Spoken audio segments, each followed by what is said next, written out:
Buenos chicos, ¿qué tal estáis? Por aquí, todo bien, ya listos, espero, para empezar la quinta semana y el tema 5. Que bueno, esta semana solo tenemos esta clase y la semana que viene también tenemos una sola clase, con lo cual va a ser un comienzo suave, podríamos decir. Para el tema 5 vamos a empezar con, no os quiero asustar, pero es, digamos, lo más complicado de la micro 1. Que digo que es lo más complicado, pero ya veréis desde el punto de vista que es muy sencillo, ¿vale? Bueno, muy sencillo tampoco, pero es sencillo. Y de forma que si domináis o si entendéis bien lo que vamos a hacer, lo que vamos a explicar, tanto en esta clase como en la siguiente, podéis dominar perfectamente toda la micro. Con lo cual, este tema es extremadamente interesante. Entonces, en el tema 5 vamos a empezar hablando de un concepto que ya habíamos empezado en, si os acordáis, la primera clase, que es qué ocurre cuando aumenta o cuando varía, mejor dicho, un precio, pero vamos a suponer primero que aumenta. Y esto lo hemos repetido muchas veces en clase. Por la ley de la demanda, si aumenta el precio, por ejemplo, del bien 1, ¿qué ocurrirá? Que bajará la cantidad que demandaremos del bien 1, ¿vale? Esta es lo que habíamos llamado hasta ahora la ley de la demanda. Generalmente, si el bien es normal, al aumentar su precio, pues demandaremos menos.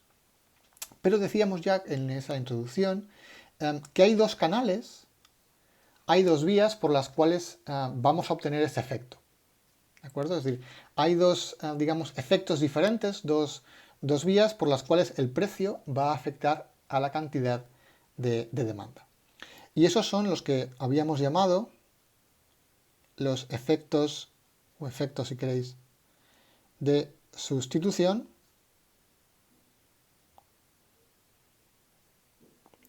y los de renta. ¿De acuerdo? Ahora voy a explicar uno por uno qué son cada uno de estos efectos. Entonces vamos a, como digo, suponer que aumenta el precio del bien 1. Entonces, ¿qué ocurre cuando aumenta el precio del bien 1? Ocurren dos cosas, como digo aquí. En primer lugar, al aumentar el precio del bien 1, si lo comparamos con otro bien, ¿vale? Generalmente en la micro 1 y en cualquier micro, como únicamente utilizamos dos bienes, pues vamos a seguir con la simplificación de que solo existe el bien 1 y el bien 2. Vale, suponemos que el bien 2 no aumenta su precio va a ser constante. Entonces, ¿qué ocurre si aumenta el precio del bien 1? Bueno, pues que este ratio va a aumentar, ¿vale? Al aumentar el numerador, simplemente aumenta el ratio de P sub 1 partido por P sub 2. ¿Qué significa esto en palabras económicas sin más? Que al aumentar el precio 1, decimos que se encarece el bien 1 respecto bien, del bien 2. Esto es una tontería. Entonces, al aumentar el precio del bien 1, el bien 1 se encarece respecto del bien 2. Es decir, tú vas a la tienda, de normal, imaginaos, pues vais a comprar Coca-Cola marca Día o Coca-Cola marca Coca-Cola, ¿vale? Si de repente la Coca-Cola triplica el precio, para ti ha sido un encarecimiento de la Coca-Cola marca Coca-Cola respecto a la de marca Día, ¿vale? Entonces, importante que cuando varía un precio, no solamente varía per se, lo que hacemos es compararlo con otro bien y si aumenta el precio de solamente un bien, pues ese bien se encarece respecto al resto de bienes.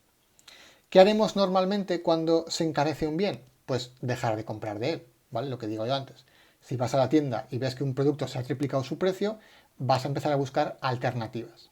Vas a empezar a sustituir ese bien que se ha encarecido respecto o lo vas a sustituir con otros bienes parecidos. Al encarecerse el bien 1, lo sustituyes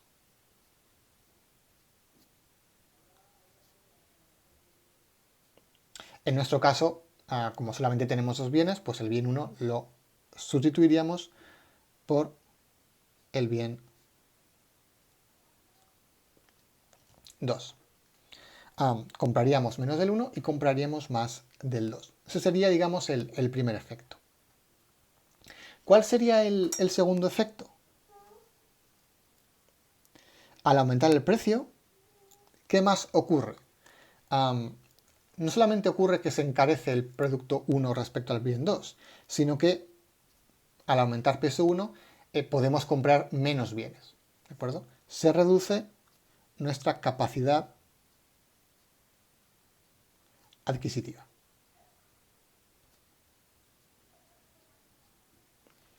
Luego, imaginad que únicamente existiera un bien, que obviamente no es el caso, ¿no? Pero imaginad un bien al que destináis un dinero para comprar y que ese no lo podéis sustituir por ningún otro bien. Imaginad, tenéis 100 euros y queréis gastarlos en un bien que vale 10 euros.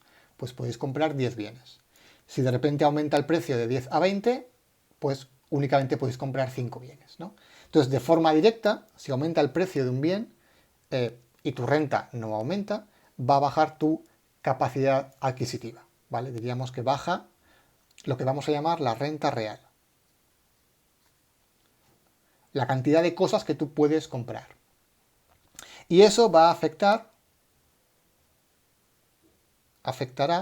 a Q1. ¿Vale? ¿Cómo afectará? Esto es como lo que vimos en la elasticidad.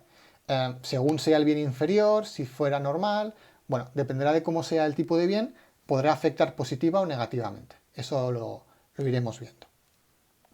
Pero tenemos estas dos vías, ¿de acuerdo? Que son distintas. Al aumentar el precio, por un lado, se encarece el bien respecto al resto de bienes y lo que haremos es sustituir ese bien por los bienes que ahora son un poco más baratos en comparación, y también al aumentar el precio de ese bien baja nuestra capacidad adquisitiva, baja nuestra renta real y eso afectará a la cantidad de que compraremos de Q1. Entonces lo que hacemos en el tema 5 es empezar, digamos, con este planteamiento queriendo dividir el efecto que suceda, el efecto que podamos observar aquí, que al aumentar el precio baja la cantidad. Lo que queremos es dividir ese efecto en estas dos vías, ¿vale? ¿Por qué? Porque nos va a permitir, una vez que lo dividamos, poder clasificar el bien de una manera más efectiva y total, ¿vale? Acordaros cuando hablábamos de, esto ya lo que veíamos en el tema 4, cuando veíamos el tema de la elasticidad cruzada, ¿vale? ¿De qué nos servía esto? Esto nos servía para, por ejemplo, clasificar el bien o los bienes Q1 y Q2 como si fueran sustitutivos o complementarios. Pero acabamos en el tema 4 diciendo que este tipo de clasificación solamente servía para clasificarlos en términos brutos, que no eran del todo correctos. ¿De acuerdo? Es una introducción, por eso lo vimos antes, es una simplificación, pero una vez que dividamos, digamos, el efecto en estos dos conceptos, podremos establecer una mejor relación entre los bienes, ¿vale? Es decir, nos permite analizar mucho mejor qué tipo de bien es el que tenemos. Y luego, pues para poder competir con la competencia o entender cómo tu bien puede afectar al resto o el resto de bienes puede afectar al bien de tu empresa, pues es idóneo clasificar muy bien qué tipo de bien tienes entre manos. Entonces, como digo, para no ponernos muy teóricos, porque este tema sí que es un pelín complicado, lo primero que voy a hacer es hacer un ejemplo práctico con números para que veáis paso a paso cómo haríamos esa pequeña primera introducción, y una vez que podáis entender mejor lo que estamos haciendo y cómo lo dividimos, ya me pasaré a explicar la clasificación teórica punto por punto. Entonces vamos a empezar con un caso muy sencillo. Entonces vamos a suponer que tenemos una función de utilidad, una muy simple, porque como digo, lo que nos interesa son los conceptos, que sea Q1 por Q2. Y nos van a dar que el precio de 1 es 2, que el precio del bien 2 es también 2 y que nuestra renta es 16. Entonces, primer objetivo, con estos precios vamos a ver cuál es la cantidad que voy a demandar. Como os he comentado ya en la semana pasada, lo idóneo sería establecer de forma correcta las funciones de demanda marshallianas, ¿vale? Acordaros, las funciones de demanda marshallianas es obtener una función de Q1 en función de los precios y la renta, porque así cuando cambien los precios o si cambie la renta, no habrá que volver a calcular todo, ¿vale? Sé que es un poco más complicado porque no estamos usando numeritos al hacer el cálculo, pero bueno, generalmente las ecuaciones no van a ser muy complicadas y luego va a ser mucho más sencillo calcular cuál es la cantidad cuando haya algún cambio en los precios, que generalmente en los exámenes y en los ejercicios siempre va a haber cambios en los precios o en la renta, porque es la gracia del análisis, ¿no? Ver qué va a ocurrir cuando cambie un precio o cuando cambie la renta de los individuos. Entonces vamos a empezar calculando las funciones de demanda marshallianas. ¿Cómo se hacía esto? Bueno, os recuerdo, podéis usar el lagrangiano o si queréis directamente, yo no tengo problema, directamente la ley de utilidades marginales ponderadas. ¿Vale? Acordaros que eso era la derivada parcial respecto del bien 1 partido por su precio debía ser igual a la utilidad marginal del bien 2 partido por su precio. ¿Vale? Esto era la ley de igualdad de utilidades marginales ponderadas. También me vale la que iguala la RMS al cociente de precios, ¿vale? Si queréis también esta, como digo muchas veces, es exactamente la misma ecuación, simplemente es cambiar esto de sitio. La que prefiráis es la que podéis usar. Entonces voy a emplear, por ejemplo, esta, porque es la primera que he puesto. Entonces, en primer lugar, la utilidad marginal del bien 1. Derivamos la ecuación de utilidad respecto del bien 1 y tenemos Q sub 2. Dividimos por P sub 1. Esto igual a la utilidad marginal del bien 2. Derivamos respecto al bien 2 y tenemos Q sub 1. Dividimos por P sub 2. Lo voy a poner aquí para que no os olvidéis. U sub 1 es Q sub 2, la derivada parcial respecto al bien 1, y U sub 2 es Q sub 1, la derivada parcial de la utilidad respecto al bien 2. Vale, teniendo esto, movemos todo hacia arriba y tenemos que Q sub 2, P sub 2 es igual a Q sub 1 por P sub 1. Con esta relación que hemos encontrado por alguna de estas dos ecuaciones, la que prefiráis, podemos ir directamente a la ecuación de gasto. La ecuación de gasto que era P sub 1 más Q sub 1 más P sub 2 por Q sub 2 es igual a la renta. ¿Vale? Esto es lo que gastamos en el bien 1, P sub 1 por Q sub 1, más lo que gastamos en el bien 2, P sub 2 por Q sub 2, será igual a la renta que tenemos, que es I. Como Q sub 2, P sub 2 hemos calculado que era Q sub 1, P sub 1, podemos simplificar. Aquí sumamos, tendríamos 2P sub 1, Q sub 1 igual a I, y directamente de aquí podemos obtener que Q sub 1 es igual a I partido por 2, P sub 1. Y esto pues no lo voy a hacer, lo hacéis vosotros, pero si calculáis la función de demanda de Q sub 2, a partir de aquí en vez de cambiar P sub 2, Q sub 2, cambiáis P sub 1, Q sub 1 y podréis llegar, Q sub 2 va a ser igual a I partido por 2, P sub 2. ¿Vale? Como digo, esto lo podéis hacer, os lo dejo como ejercicio. Creo que incluso lo hemos hecho ya en alguna clase anterior. Entonces, estas son las funciones de demanda marshallianas, ¿vale?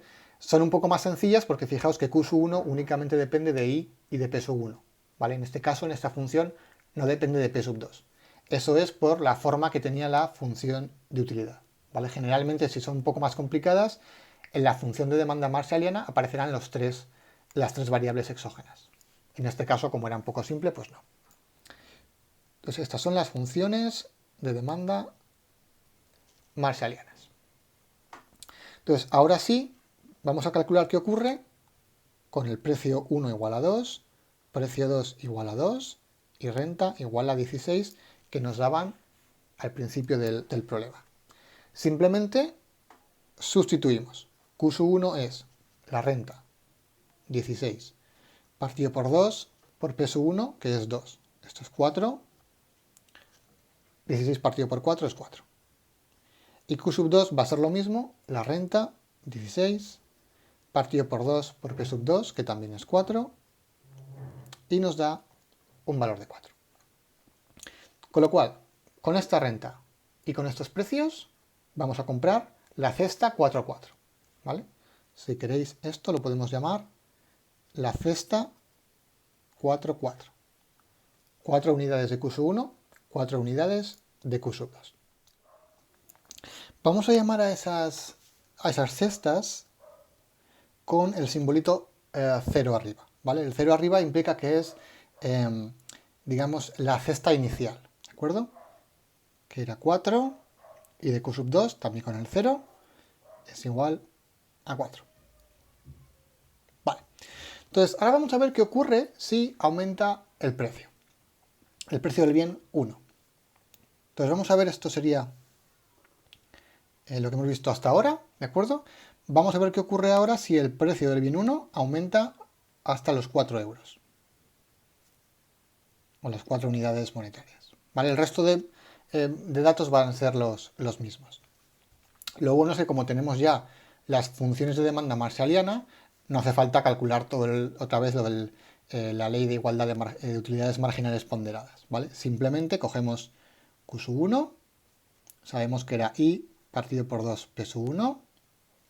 Si aumenta el precio 1 a 4, pues directamente esto va a ser 16 partido por 2 por 4, que es 8, 2. Y Q2, la función de demanda marshalliana era I partido por 2 P sub 2, esto es 16, partido por 2 por 2, que es 4, nos da 4 otra vez. Entonces, si el precio del bien 1 aumenta hasta los 4 euros, la nueva cesta va a ser 2, 4. 2 unidades de Q1, 4 unidades de Q2. Y para distinguirla de la inicial, le vamos a poner un 1 arriba.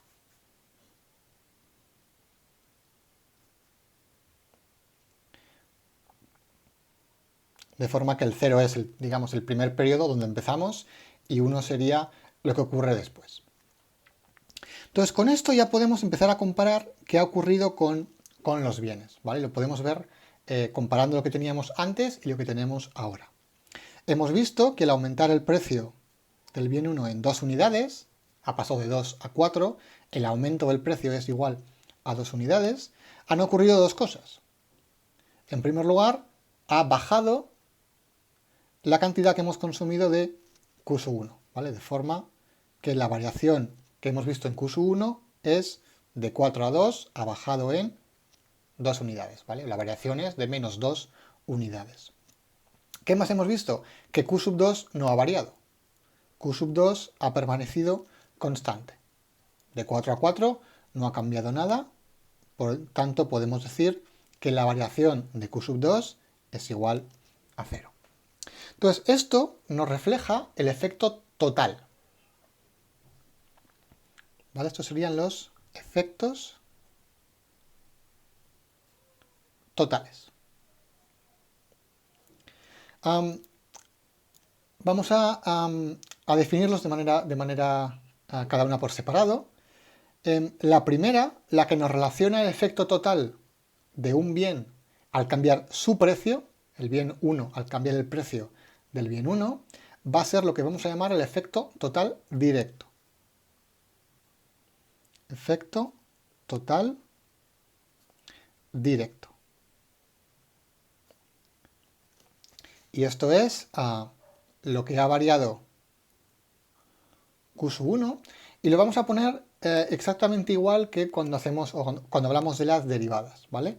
La variación de Q1 partido por la variación de P1. Esto nos servirá después para, viendo el signo de esta variable, poder clasificar mejor los bienes, ¿vale? Acordaos, para clasificar los bienes o vemos la elasticidad o a veces con ver la derivada, ver si es positiva o negativa, nos puede valer. Aquí es un poco lo mismo. Con ver este cociente, que sería como la derivada, solo que no hace falta derivar, solamente hacemos el cociente de los incrementos, luego más adelante podremos clasificar mejor los bienes. Entonces el efecto total directo va a ser cuánto aumenta, o cuánto varía, mejor dicho, Q1 al cambiar el precio de ese mismo bien, el precio del bien 1. ¿Y esto cuánto es? Bueno, pues Q1 ha variado en menos 2 unidades. P1 ha variado en 2 unidades. Por tanto, podríamos decir que esa variable vale menos 1. A esto lo vamos a llamar T11, ¿vale? Lo podéis llamar o efecto total directo, de nuevo es total porque estamos comparando el inicial con el final, es todo el efecto que ha ocurrido al aumentar el precio. Es directo porque estamos comparando el bien 1 con el precio que ha cambiado, que es también el bien 1, ¿vale? Comparamos un producto con el cambio que ha tenido su precio. Y lo denominamos así, T de total, y luego 1, 1 sería el bien que estamos analizando, el 1, en base al cambio en el precio, también 1. El segundo va a ser el efecto total cruzado. ¿Vale? El cruzado pues es igual que cuando lo utilizábamos en la elasticidad. Esto va a ser la variación de Q sub 2 en base a cuánto ha variado P sub 1. ¿Vale? De nuevo, es efecto total, total porque vamos a ver cuánto ha variado en total la variable Q sub 2, comparando la inicial con la final, y es cruzado porque estamos comparando el bien 2 con el precio del bien 1. ¿Vale? Son diferentes, por tanto, de ahí que sea cruzado. ¿Y esto cuánto es? Pues Q sub 2 no ha variado, de 4 a 4 hemos visto que no variaba Q sub 2, 0, partido por 2 nos da igual, 0 partido por cualquier cosa, bueno, excepto si fuera 0, va a ser igual a 0. Y esto lo vamos a denominar el efecto total, T mayúscula, del bien 2, T sub 2, al cambiar el precio del bien 1. Vale, no os preocupéis si no os acordáis en qué orden iba esto, ¿vale? No voy a ser tan quisquilloso, pero bueno, que sepáis que primero se pondría el bien que estamos analizando, T sub 1 del bien 1, T sub 2 del bien 2, y después se pone el precio, el bien que ha cambiado su precio. En este caso, el bien 1. Entonces ya tenemos cuál es el efecto directo. Lo que nos importa más, de nuevo acordaros, lo que más nos importa no es tanto la cantidad, sino el signo o qué tipo de número tenemos aquí. Aquí tenemos un número negativo, que esto es lo que antes llamábamos la ley de la demanda. Al aumentar el precio baja la demanda, lo podemos ver aquí igual mejor. Al aumentar el precio baja la demanda de ese bien. Esto antes lo denominábamos la ley de la demanda. Hoy lo veremos un poco más, lo veremos mejor cómo definir la ley de la demanda. Y T sub 2,1, esto es 0, no tiene ningún signo. ¿Vale? Entonces, ¿qué decíamos en la clase anterior?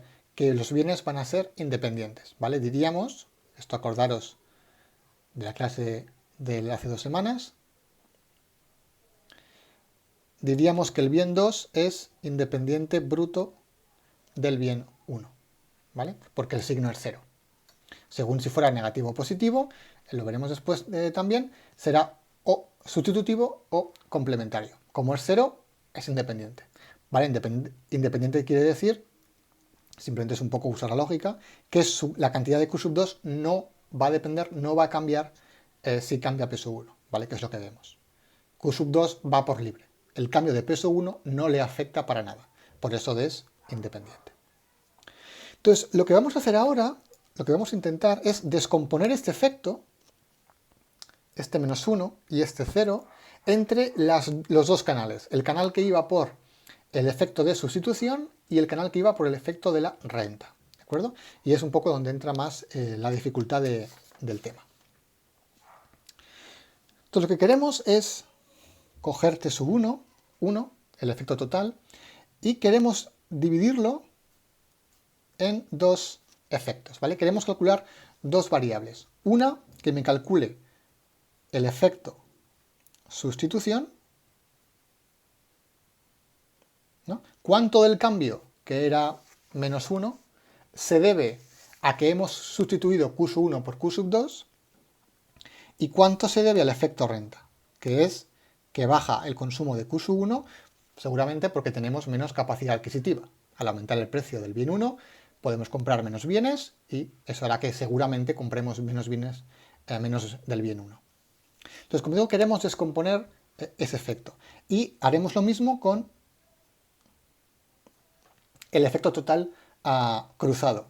Lo queremos descomponer en el efecto derivado de la sustitución y el efecto derivado de la reducción en nuestra capacidad adquisitiva. Entonces ahora la primera pregunta que tenemos que hacernos es cómo hacemos esa división, cómo podemos conseguir separar esos dos efectos. Entonces no hay un único método, ¿vale? No hay una forma clara y concisa de hacerlo de un método únicamente, por tanto entiendo que si hay en sí debate sobre cuál sería el mejor método, es obvio que no va a ser un tema muy sencillo de entender, pero yo creo que no es muy complicado, ¿vale? Y sobre todo, cualquier duda que podáis tener, no dudéis en preguntar o pedirme que lo repita. Entonces voy a repetir un poco cuáles eran los dos efectos, ¿vale? Por un lado, al aumentar el precio del bien 1, teníamos un encarecimiento del precio relativo. Peso 1 o el bien 1 se encarecía respecto del bien 2. Eso va a hacer que sustituyamos Q sub 1 por Q sub 2. Al ser más caro, pues querremos ir hacia el producto que es más barato porque vamos a poder comprar más de él. Y por otro lado, al aumentar el peso 1, baja nuestra capacidad adquisitiva.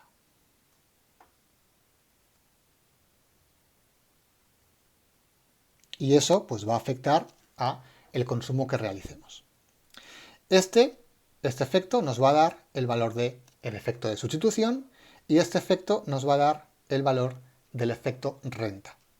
Entonces, de nuevo, ¿cómo podemos hacerlo? La forma en la que lo hacemos es la siguiente. Vamos a buscar un caso hipotético, ¿vale? Vamos a crear un caso hipotético. ¿Dónde? Aquí, por ejemplo, ha aumentado el precio, por tanto el precio va a aumentar, pero lo que queremos es que nuestra capacidad adquisitiva no disminuya, ¿vale? Vamos a crear una hipótesis, ahora lo veréis que es muy sencillo, un caso en el que, aunque el precio aumente, nuestra capacidad adquisitiva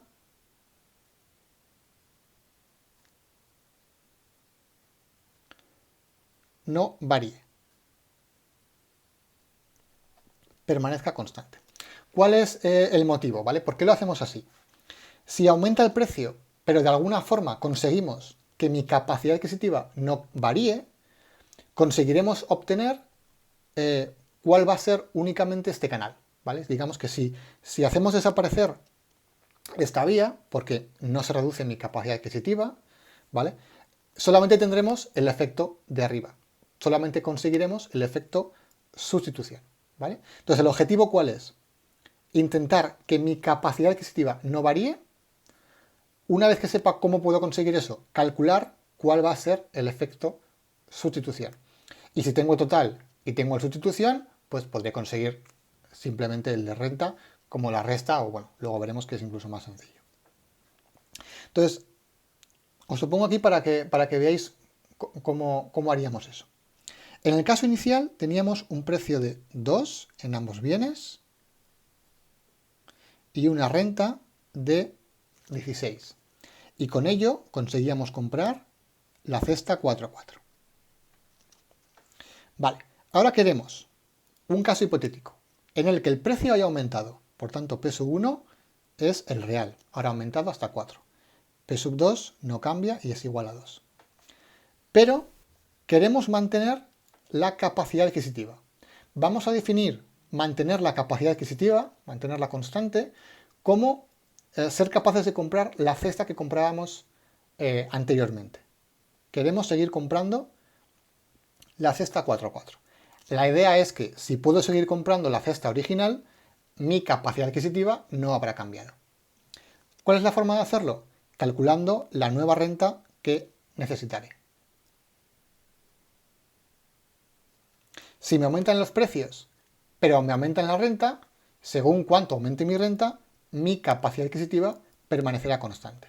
Entonces, el primer paso es buscar esa renta hipotética que, si me la dan, va a permitir que yo mantenga mi capacidad adquisitiva aunque el precio del bien 1 haya aumentado.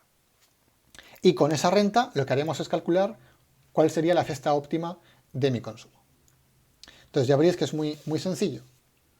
¿Cuál debería ser mi renta para que pueda comprar la cesta 4,4 con un P1 igual a 4 y con un P2 igual a 2? Bueno, simplemente voy a calcular el gasto. Si consumo 4 unidades de Q1 y P1 es 4, Q1 por P1 es 4 por 4, 16. Si mantengo mi consumo de Q1 en 4, gastaré 16 euros en Q1. Si Q2 es 4, Q2 por P2, 4 por 2, 8. Si mantengo mi consumo de Q2, gastaré 8 euros en Q2. ¿Cuánto gastaré en total? Hacemos la suma de los gastos. 16 más 8 es igual a 24. ¿Qué quiere decir eso? Quiere decir que si mi renta es igual a 24, yo soy capaz de seguir comprando la cesta que compraba anteriormente. ¿Vale? Repito, con los precios que teníamos al principio, P2, 2 y P1 igual a 2, y la renta inicial, yo compraba la cesta 4,4. He encontrado una renta que, aunque aumente el precio de P1 a 4, me permite comprar la cesta inicial 4,4. Esa renta hipotética, porque de nuevo mi renta va a ser 16, esto es únicamente un caso hipotético, ¿de acuerdo? La vamos a denominar I sub S. Este caso hipotético, que nos va a permitir calcular el efecto de sustitución, lo llamaremos siempre con la S, arriba. ¿Qué hacemos ahora? Calcular qué cesta consumiría si tuviera esa renta hipotética. ¿Cómo hacemos eso? Con las curvas, con las funciones de demanda marshalliana de antes. Vamos a calcular ese Q1 hipotético, Q1 sub S, y ese Q2 hipotético, Q2 S. La función de demanda va a ser exactamente la misma. I partido por 2 P1, y la de 2 era I partido por 2 P2. Y simplemente sustituimos. Esto sería 24 partido por 2 por 4, 8. Esto va a ser 3. Y esto es 24 partido por 2 por 2, 4, 6. Entonces, resumen. Si aumenta el precio del bien 1 y a la vez me aumentará la renta hasta 24, primero hemos comprobado que sería capaz de comprar la cesta inicial. Mi capacidad adquisitiva no habrá cambiado. En cambio, mi cesta óptima va a ser esta de aquí. La cesta óptima será 3,6. El cambio que se ha producido de 4,4 a 3,6 se debe no al cambio en mi capacidad adquisitiva, porque la hemos mantenido constante, se debe únicamente al efecto de sustitución. El cambio se debe solo al efecto sustitución. Vale, esto haremos muchos ejercicios, bueno, haremos más de 2 y más de 3, con lo cual repetiremos todo este proceso muchas veces, ¿vale? Pero intentad que os quede claro cuanto antes mejor para verlo más claro. En este caso hipotético, lo que hemos hecho es mantener mi capacidad adquisitiva. El cambio del original a este únicamente se debe al efecto sustitución. Entonces podemos calcular el efecto sustitución de la misma forma que hemos hecho con el efecto total.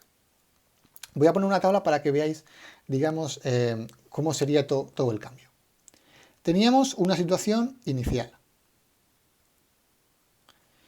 En esa situación inicial tenemos un Q1 y un Q2. Ahí los precios eran 2 y 2. ¿Vale? Voy a hacer una tablita ahí. ¿Qué consumíamos? Consumíamos 4 unidades de Q1 y consumíamos 4 unidades de Q2.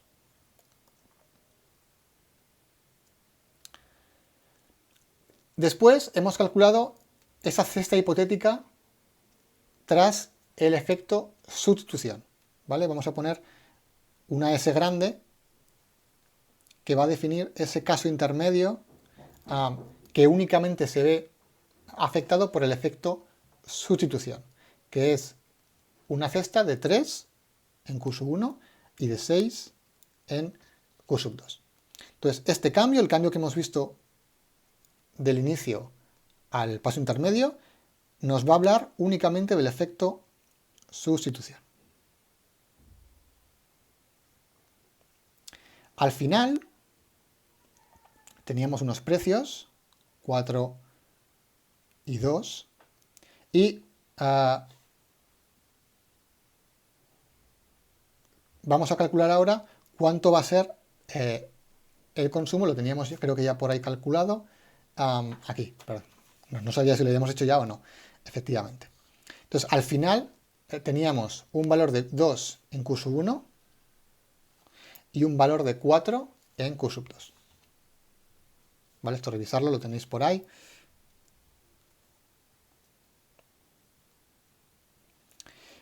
El salto del paso intermedio al paso final es el efecto renta. Por tanto, del inicial al final es el total. Del inicial al hipotético es el efecto sustitución. ¿Vale? Porque es hipotético, lo hemos hecho de forma que mi capacidad adquisitiva no cambie o no varíe. Por lo tanto, cualquier cambio que se suceda será únicamente por el cambio en los precios relativos. Y el resto de cambio tiene que ser, por narices, el otro canal, el efecto renta.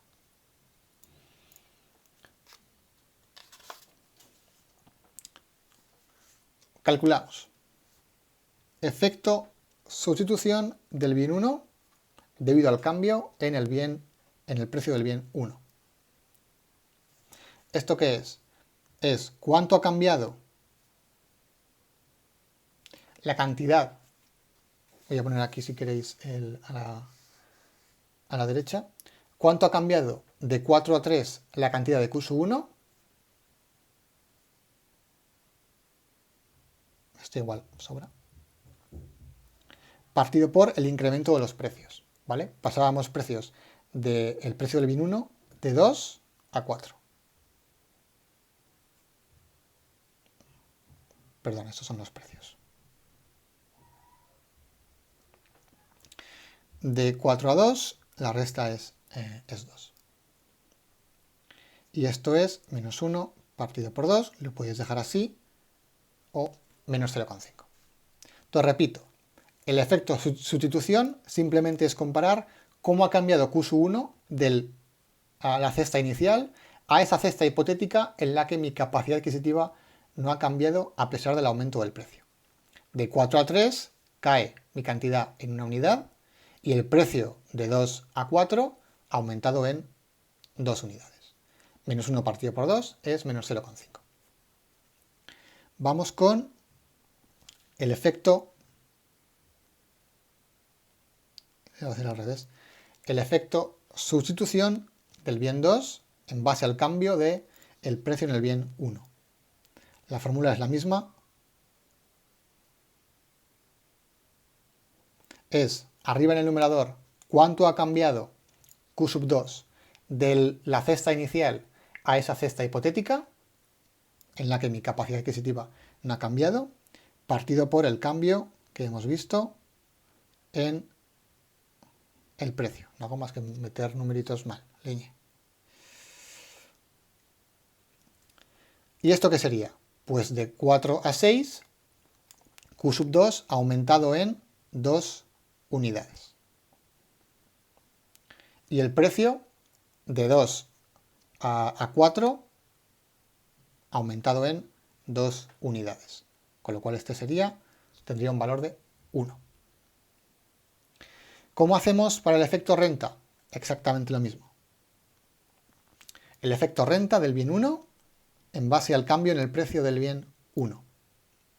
Aquí lo que hacemos es comparar qué ha ocurrido con el bien 1 del caso hipotético al caso final, ¿vale? este cambio de aquí. Entonces la formulita sería la cantidad final del bien 1 menos la cantidad hipotética del bien 1 partido por, esto igual que antes, el cambio en el precio.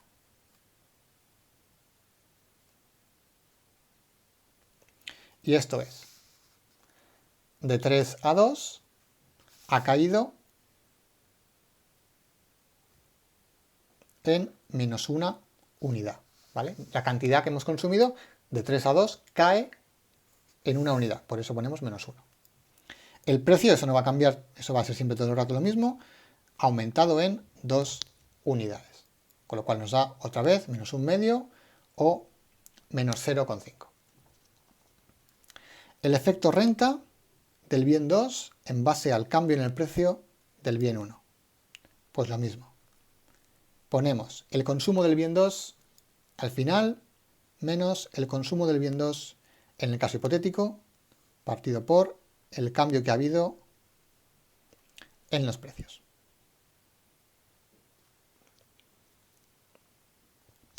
¿Y esto qué es? Pues de nuevo lo vemos aquí. De 6 a 4, Q sub 2 ha caído en menos 2 unidades, ¿vale? De 6 a 4 cae 2 unidades. Y el precio, igual que antes, esto va a ser siempre igual, ha aumentado en 2 unidades. Menos 2 partido por 2 es menos 1. Vale, fijaos bien, esto cuando lo calculéis, lo primero que tienes que hacer es ver que todo cuadra. El efecto total del bien 1, ¿cuánto era? Lo habíamos calculado por ahí, aquí lo tenemos, lo tendréis por ahí también vosotros. El efecto total directo del bien 1 era menos 1. Y efectivamente es la suma de el efecto sustitución del bien 1 más el efecto renta del bien 1, que es menos 0,5 menos 0,5. ¿Vale? Si sumáis estas dos, os dará menos 1. El efecto total cruzado nos había dado un valor de 0. Y efectivamente es igual a la suma de los dos efectos sustitución y renta. 1 más menos 1, pues es efectivamente 0. ¿Vale? Si la suma de cada uno de ellos nos da el total, pues algún error habéis cometido. Calcular estos signos, ahora lo veremos todo más despacio, nos va a permitir clasificar los bienes de una manera más correcta. Entre si son bienes normales, complementarios, sustitutivos, ¿vale? Todo ese tipo de clasificación. Entonces, lo primero que hay que entender es cómo calculamos los efectos renta y sustitución. Para ello, lo que hacemos es buscar un caso hipotético en el que la renta no varíe y calcular en el que la renta varíe de forma que mi capacidad adquisitiva siga siendo la misma y en ese caso calcular cuál sería mi cesta óptima. Y con esa cesta podemos calcular esa, digamos, distinción entre el efecto sustitución y el efecto renta. Vale. ¿Cómo podemos clasificar ahora los diferentes bienes que nos vamos a encontrar? Vamos a empezar primero con el efecto sustitución directo. ¿Vale? Cuando comparamos, aquí tenemos digamos, el mismo bien, 1, 1. Entonces sería el efecto sustitución directo. ¿Vale? La terminología es igual que con el total, tendremos directo y tendremos cruzado. S21 será el efecto sustitución cruzado. Vale, en primer lugar, este valor va a ser siempre negativo. Y esto es lo que denominamos, de manera más correcta, la ley de la demanda. Este valor negativo Pongo, por ejemplo, el caso que teníamos de antes, nos daba menos 0,5. Negativo. Lo que nos está diciendo este valor es que al aumentar el precio, siempre vamos a reducir el consumo de ese bien porque lo vamos a sustituir por otros bienes. Entonces, pase lo que pase, aunque un bien, si un bien aumenta su precio, siempre se reducirá su demanda porque lo sustituiremos por otro bien. Y ese efecto sustitución lo reflejará siendo siempre negativo. Entonces, esto implica que al aumentar el precio del bien 1, habrá un efecto sustitución que hará que Q1 se reduzca vía sustitución. Vale. ¿Qué ocurre con el efecto sustitución cruzado? Aquí pueden pasar tres cosas. Opción número 1. Que el valor sea positivo. ¿Vale? Por ejemplo, en el caso que teníamos de antes, el valor era 1, positivo. Si el signo es o el valor es positivo, diremos que los bienes son sustitutivos.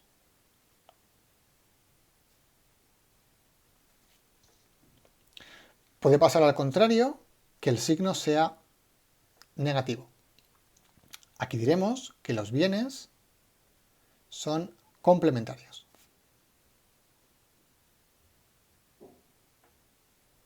O si el signo es 0, bueno, no es un signo, si no tiene signo porque el valor es 0, diremos que los bienes son independientes.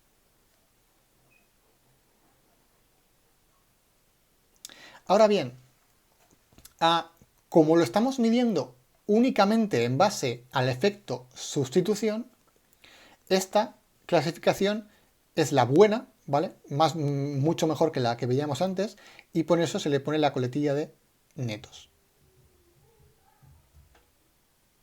¿Vale? Cuando hablemos de netos, estamos diciendo que estamos descontando ya algo, ¿vale? Por ejemplo, en contabilidad, la diferencia entre bruto y neto suele ser la amortización, creo que es. No soy contable, con lo cual igual meto la pata, pero creo que es algo de eso. Aquí la característica de neto significa que estamos descontando, estamos eliminando cuál va a ser el efecto renta. Únicamente estamos midiendo, estamos comparando si los bienes son complementarios o sustitutivos en base al efecto sustitución, que, como su propio nombre indica, es lo que nos debería indicar el grado de sustitución que existe entre esos bienes, ¿no? Si el efecto de sustitución fueran 0, pues está muy claro que van a ser bienes independientes. Fijaos, por ejemplo, en este caso, ¿vale? Porque luego lo analizaremos mejor, pero Q sub 2, del caso inicial al caso final, no varía. Comprábamos 4 y seguimos comprando 4. Por tanto, el efecto total va a ser 0, que es lo que decíamos. Lo tengo en algún sitio, esperad que lo busque. Lo tengo aquí, lo teníamos por aquí. Esto lo hemos puesto al principio. Al calcular el efecto total cruzado nos daba un valor 0. Entonces, igual que veíamos en el tema 4, este valor significa que son independientes brutos. ¿Qué ocurre? Que este efecto está recogiendo dos elementos, la sustitución y el efecto renta. Entonces, para ver si realmente son independientes, hay que fijarse únicamente en el efecto sustitución. Como nos daba un valor positivo, era igual a 1, podremos decir que son bienes, en el ejercicio que he puesto, sustitutivos. Vale. Seguimos con el efecto renta. Entonces, empezamos con el efecto renta del bien 1, y esto lo vamos a llamar el efecto renta directo. ¿Vale? De nuevo, cada vez que los números sean los mismos, es directo. Evaluamos el bien 1 al cambiar el precio del bien 1. Y aquí tenemos igual que antes. tres posibilidades. Primero, ¿qué ocurre si es un signo positivo? Diremos que el bien es un bien inferior.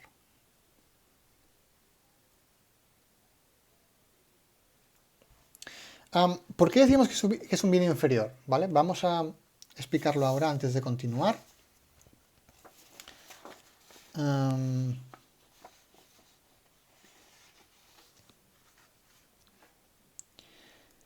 Es porque, vamos a ver por ejemplo que hemos tenido en nuestro caso, ¿no? Si aumenta el precio del bien 1, para que este signo sea positivo, ¿qué ha ocurrido con la cantidad? Que ha tenido que aumentar. Lo que nos dice esta cantidad es que el efecto renta ha hecho que al aumentar P sub 1 aumente Q sub 1. Eso es lo que hace que al hacer la fracción, al hacer la división entre lo que aumenta Q sub 1, que será positivo, y lo que aumenta P sub 1, que será positivo, el signo nos salga positivo. ¿Qué quiere decir eso? Que aumenta Q sub 1 aunque disminuya mi capacidad adquisitiva.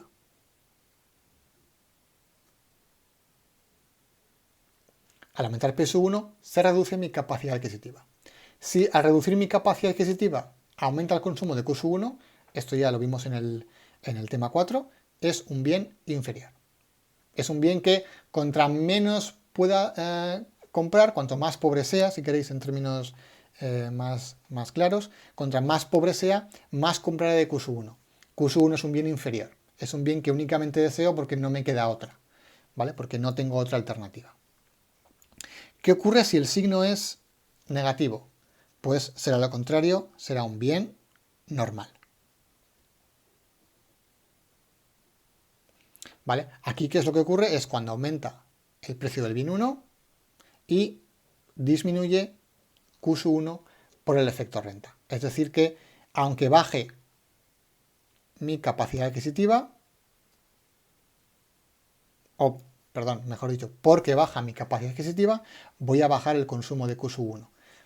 Al aumentar el precio del bien 1, puedo comprar menos y eso hace que compre menos de ese bien.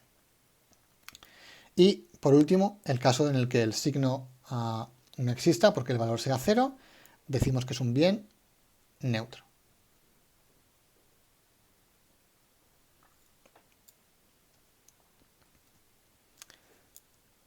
En ese caso, el efecto del aumento del precio y la capacidad adquisitiva no variaría el consumo de Q sub 1. Exactamente lo mismo va a ocurrir con el bien 2. Ese efecto lo vamos a llamar el efecto renta cruzado. Y los signos van a ser exactamente iguales que los que hemos visto antes. Solo que ahora harán referencia a el bien 2. Por tanto, ahora que tenemos ya esta clasificación, podemos coger los datos que teníamos de antes y clasificar los bienes. Con lo cual, los tengo por aquí. Teníamos que el efecto sustitución directo del bien 1 era menos 0,5 y su efecto renta directo era menos 0,5. Entre ambos obteníamos un efecto total directo de menos 1. ¿Qué podemos decir sobre este bien? En primer lugar, que se cumple la ley de la demanda, eso va a ser así siempre, y sobre todo podemos ver que como el efecto renta es negativo,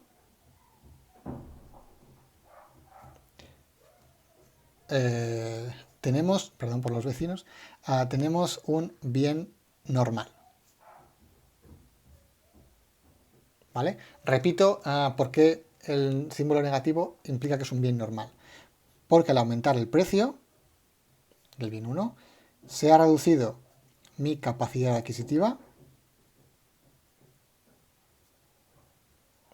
y eso ha hecho, en cualquier bien normal, lo que ha conseguido es que se reduzca el consumo de ese bien.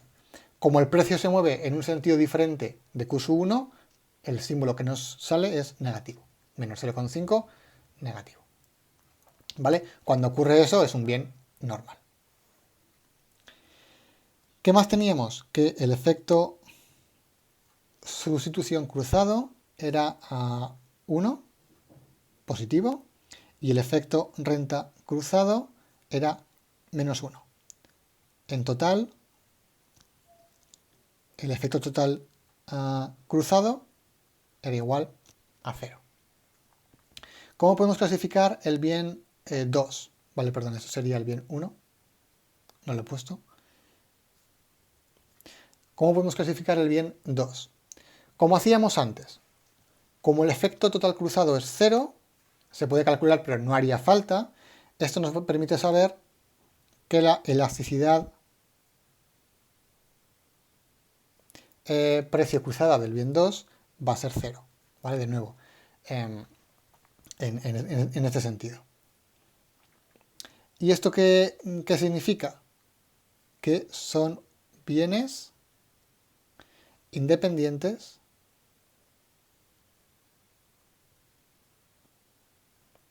brutos. Vale. ¿Qué más tenemos? Tenemos que el efecto sustitución cruzado es positivo. Como es positivo, podemos deducir que son bienes sustitutivos netos. ¿Vale? Y por eso es tan importante distinguir entre ambos. En términos brutos son independientes, en términos netos son sustitutivos. Y tenemos el efecto renta, que es negativo, por tanto es un bien también normal. Vale. ¿De qué me sirve tener todos estos datos? Pues para ver cómo va a actuar el bien 2 en base a lo que ocurra, por ejemplo, con el precio del bien 1. Al aumentar el precio del bien 1, lo que haría en teoría una persona es, en principio, sustituir el bien 1 por el bien 2, ¿vale? Porque son sustitutivos. ¿Qué ocurre?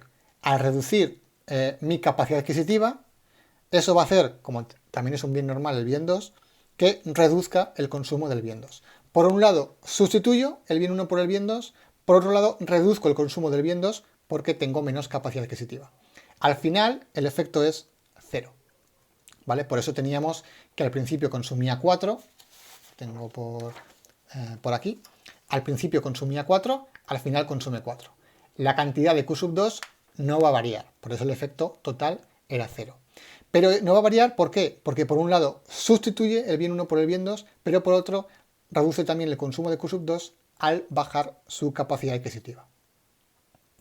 Entonces, por ejemplo, si aumenta el precio del bien 1, pero el individuo, por la razón que sea, fuera capaz de aumentar su renta, podemos saber que lo que hará es consumir más de Q sub 2, ¿vale? Sustituirá Q sub 1 por Q sub 2. Si simplemente aumenta el precio del bien 1, al final, en un equilibrio, hará que el consumo de Q sub 2 no varíe. Entonces, bueno, haremos un par de ejercicios, ya digo, más de 3 y más de 4, y iremos clasificando los bienes. Lo más importante, en primer lugar, entender cuáles son todos los pasos. Todos los pasos son, repito un poco como esquema, calcular el equilibrio inicial con los precios iniciales. Calcular el equilibrio final con los precios finales. Y con eso podremos comparar o calcular el efecto total, ¿vale? El que ocurre entre el inicial y el final. ¿Qué más tenemos que hacer? Con los nuevos precios, calcular una renta hipotética que permita que mi capacidad adquisitiva no cambie.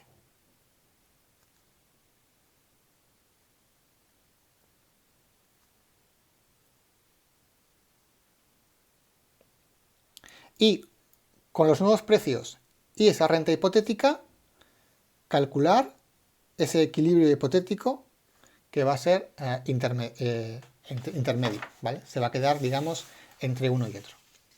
Una vez que tengamos el equilibrio inicial, el intermedio, ese hipotético, y el final, pues simplemente calculamos cuál ha sido la variación en cada uno de los casos. Del inicial al hipotético tendremos el efecto sustitución y del hipotético al final tendremos el efecto renta. Y conociendo los signos podremos clasificar sobre todo si los bienes son sustitutivos o complementarios en términos netos.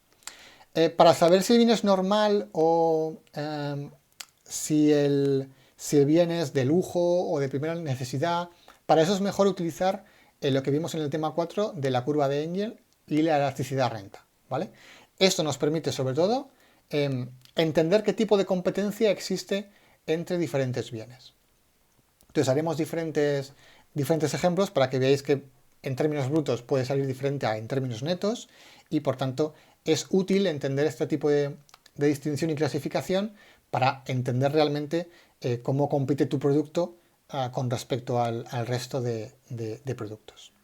Entonces de momento lo dejamos aquí y la semana que viene continuaremos con el tema 5.